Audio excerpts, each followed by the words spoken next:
Okay, so this batch is almost gone, and they're from Brooklyn, New York.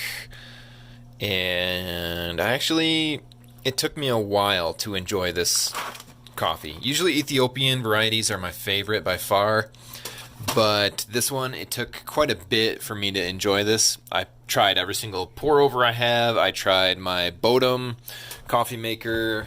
I tried a couple of different grinds. So at the very end here, tried this. It didn't make it like great. This sucker's still a little dirty. Anyways, so I ultimately changed from going to a 1:16 ratio to a 1:15 ratio, and I made the grind a little bit finer than I usually do for my pour overs, but that's still great right there for the grind for any pour over, really. And yeah, it took a while for me to actually enjoy this, like I said.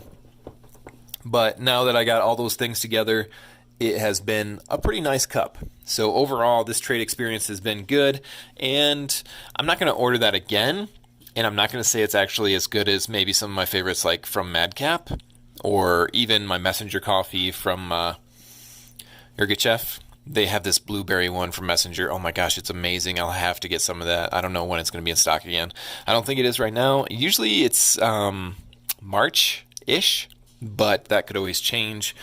But anyways, yeah, guys, I did enjoy this one. If you wanted to check out Trade for yourself, answer 3 quick questions, get free coffee shipping, 15% off every single retail order, and have it delivered and roasted just fresh for you, then I would definitely suggest you check out the link in the description and enjoy.